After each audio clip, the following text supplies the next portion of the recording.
Hello guys, welcome to the Ronnie's health and fitness. और आज ये वीडियो उन लोगों के लिए है जो लोग वेट गेन करना चाहते हैं, या जो लोग कह दो आप एक्टोमॉर्फ्स हैं, या जो लोग स्किनी गाइज हैं। तो ये टिप्स उनको श्योरली हेल्प करेगी वेट गेन करने में। ईट 6 meals a day. Guys, eat 6 meals a day सबसे ज़रूरी टिप है, बिकॉज जब हम 3 बार खाते हैं तो उन 3 बार में अपने जो मील्स होते हैं उनमें गैप बहुत ज़्यादा हो जाता है। उस वजह से आपकी मेटाबॉलिक रेट तो वैसे ही बहुत फास्ट होती है स्किनी गाइज की। उस वजह से आपकी बॉडी फास्टिंग स्टेट में चली जाती है, दैट इज कैटाबॉलिज्म में चली जाती है। कैटाबॉलिज्म का मतलब आपकी मसल ईटअप होना शुरू हो जाती है। मसल गेन नहीं होगी, मसल ईटअप होना शुरू हो जाती है। तो इस मसल के ईटअप को बचाने के लिए हम लोग 6 मील्स लेते हैं, ताकि उनके बीच में गैप कम आए और आपकी बॉडी मेटाबॉलिक स्टेट में रहे, एनाबॉलिक स्टेट में रहे, ताकि आपकी मसल गेन हो। Number 2, eat food with good and dense nutrients. Guys, ये सबसे जरूरी है, बिकॉज आप इतनी सारी कैलोरीज लोड कर रहे हैं बॉडी के अंदर, 6 मील्स खा रहे हैं, तो आप ये ध्यान रखें कि हमारी जो कैलोरीज है that should come from good sources. Good source का मतलब है अच्छे प्रोटीन्स, कॉम्प्लेक्स कार्बोहाइड्रेट्स और जो अच्छे fats like omega 3 and all, इन सब से आपकी कैलोरीज आनी चाहिए। Number 3, say no to junk food. Guys, जब आप इतनी सारी कैलोरीज बॉडी के अंदर लोड कर रहे हैं, तो एक ये चीज़, अगर आप ये कैलोरीज अपना जो soda, beverages, deep fried foods कह दो या स्वीट्स कह दो, इनसे अगर आप ये कैलोरीज लोड करेंगे तो आपका वेट तो गेन होगा ही, ऑफ कोर्स होगा, बिकॉज क्योंकि अपन इतना सारा कैलोरीज लोड कर रहे हैं। लेकिन your body will hate that gain, because ये सारा फैट गेन होगा, ना कि मसल। और हमारा प्राइमरी गोल है मसल गेन करना, ना कि फैट गेन करना। So make sure eat good foods and say no to junk foods. Okay. Number 4, mastery of compound movements is the key to muscle building. Guys, जब हमने अभी बात की ईटिंग की, तो हमने कैलोरीज डेली सब कुछ जोड़ के, लेकिन जब बात आती है एक्सरसाइज की, मेक श्योर दैट आप ज़्यादा से ज़्यादा कंपाउंड मूवमेंट्स करें। कंपाउंड मूवमेंट्स का मतलब मैं आपको बताता हूँ, वो मूवमेंट जिनमें ज़्यादा से ज़्यादा मसल रिक्रूट हो, ज़्यादा से ज़्यादा मसल काम करे। आपको ये मूवमेंट बता दूँ तो ये शायद आप देख लो, जैसे अपने pushups, pullups, squats, deadlifts, bench presses. ये मूवमेंट जितने ज़्यादा करेंगे उतना ज़्यादा आपकी मसल रिक्रूट होगी और उतना ज़्यादा आपकी मसल गेनिंग होगी। Go for repetition range between 6 to 12। Guys, ये सबसे इंपॉर्टेंट चीज़ है। अगर आपको मसल बिल्ड करना है तो आपको हाइपरट्रॉफी रेंज के अंदर काम करना पड़ेगा। हाइपरट्रॉफी का मतलब है इंक्रीज इन मसल साइज।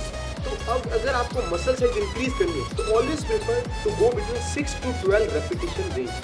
इससे कम ना करें, इससे कम करेंगे तो कोई दिक्कत नहीं, आपकी स्ट्रेंथ गेन होगी, लेकिन हमारे यहाँ गोल है मसल बिल्डिंग, ना कि strength gaining. So be a body builder, not a power lifter. So go for 6 to 12 repetition range. Number 6, go for very few movements.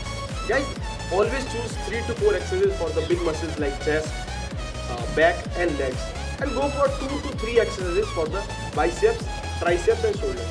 Guys, ये बहुत इंपॉर्टेंट, बिकॉज अगर इससे ज़्यादा हम एक्सरसाइज करेंगे और अभी अपना मसल इतना मैच्योर नहीं है तो हमारी मसल ओवर ट्रेन हो जाती है। And always keep that in mind, stick to a single routine for at least 2 months। Guys, जब हम शुरुआती स्टेज में होते हैं तो हमें ज़्यादा से ज़्यादा एक एक्सरसाइज रूटीन को 2 महीने तक फॉलो करना चाहिए, कम से कम।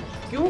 क्योंकि इससे आप अपनी मास्टरी सीखते हो उस मूवमेंट्स की। जो नए मूवमेंट आपकी बॉडी अडेप्ट करेगी, आपका ब्रेन अडेप्ट करेगा, तो ये मूवमेंट बेसिक मूवमेंट्स होते हैं, इनको सीखना बहुत ज़रूरी होता है। तो आपकी बॉडी धीरे धीरे इसको अडेप्ट करती है। सो कम से कम आप 2 महीने तक एक सिंगल रूटीन को फॉलो करें, फिर आप उसको चेंज करें। Number 7, cardio is your enemy. ये मैं क्यों कह रहा हूँ? बिकॉज आपकी मेटाबॉलिज्म रेट इतनी फास्ट है, आप वैसे ही बहुत सारी कैलोरीज बर्न करते हैं, फिर आप अगर आप ज़्यादा से ज़्यादा कार्डियो करेंगे तो आपकी मसल बिल्ड नहीं होगी। हाँ, if you want to gain your cardiovascular strength, तो आप क्या करें, स्प्रिंट्स करें 100 मीटर, 200 मीटर। उससे अगर आप कर सकते हो, इसको मतलब हम कहते हैं high intensity cardio. High intensity cardio में फोकस करें, ना कि आप स्लो इंटेंसिटी में करें। बिकॉज सबसे बड़ा एग्जांपल ये है आपके सामने कि जो मैराथन रनर्स होते हैं या स्प्रिंटर्स होते हैं, दोनों में फर्क देखते हैं। मैराथन रनर्स जो होते हैं, जो लंबी दौड़ते हैं, उनकी फिजिक्स बहुत ज़्यादा स्किनी होती है, और जो स्प्रिंटर्स होते हैं वो बहुत ही अच्छे और उनकी अच्छी वेल बिल्ड मस्कुलर फिजिक होती है। Sleep at least 8+ hours per day। Guys, ये सबसे इंपॉर्टेंट है। एक्सरसाइज कर लिया आपने, न्यूट्रिशन भी ले रहे हो, लेकिन फिर भी रिजल्ट नहीं आ रहा है। क्यों? Because you are not getting the adequate rest. Your muscles grow when you rest. So guys, rest सबसे ज़्यादा ज़रूरी है। अगर आप 8 घंटे से कम सोएंगे तो आपकी मसल ग्रोथ हिंडर होगी, आप जो रिजल्ट ला सकते थे वो रिजल्ट आप नहीं ला पाएंगे। So always go for 8+ hours of sleep. I know that would be difficult because you need to stop those 3 AM WhatsApp rates. So guys, थोड़े टाइम के लिए ये चीज़ें बंद करनी होगी और हमें ज़्यादा स्लीप पे फोकस करना पड़ेगा अगर आपको गेन करना है। Number 9, let your muscles rest. ये सबसे ज़्यादा ज़रूरी है। हमेशा ध्यान रखें किसी भी एक मसल को लगातार 2 दिन ट्रेन ना करें, उन्हें रेस्ट होने दें। बिकॉज आपका जो मसल होता है वो कम से कम 48 आवर्स तो लेता ही है रिकवर होने में। तो उस रिकवरी पीरियड को तो कम से कम इतना टाइम तो दे ही दे उसको रिकवर होने के लिए। और ध्यान रखें आप एक्टोमॉस है, आप स्किनी है, तो आपको 4 से 5 दिन ही वर्कआउट करना है, ज़्यादा वर्कआउट पे नहीं। आपको ज़्यादा फोकस करना है न्यूट्रिशन पे और रेस्ट पे, ठीक है guys.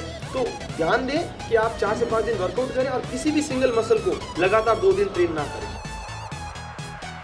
Believe in yourself and keep it simple. Guys ये कोई ऐसी कोई टिप नहीं है कि आप ये करें, लेकिन ये सबसे इंपॉर्टेंट है। बिकॉज अगर आप कुछ अचीव करना चाहते हैं तो आपका खुद में बिलीव होना सबसे ज़्यादा ज़रूरी है। आप मोटिवेटेड रहें और कमिट रहें अपने गोल की तरफ, लास्ट में अचीव हो जाएगा। बिकॉज जस्ट ये सोचें कि बहुतों ने ये किया है, मैंने भी किया है और आप लोग भी कर सकते हैं। So stay focused your goal and keep doing this, you will certainly attend to goals. So this is Ranu Solanki signing off from Ronnie's health and fitness. और ऐसे कुछ और एक्सरसाइज टिप्स और हेल्थ टिप्स के लिए हमारे चैनल को आप सब्सक्राइब करें। अगर आपके पास कोई डंबल है तो इस नीचे रेड कलर का बटन है, उसके ऊपर आप फेंक दें ताकि हमारा चैनल आपके सब्सक्राइब हो जाएगा। और अगर आपको कोई क्वेरी है तो आप मुझे मेल भी डाल सकते हैं, नीचे डिस्क्रिप्शन बॉक्स में मेरा मेल भी है। तो गाइस बने रहे हमारे साथ। Good day.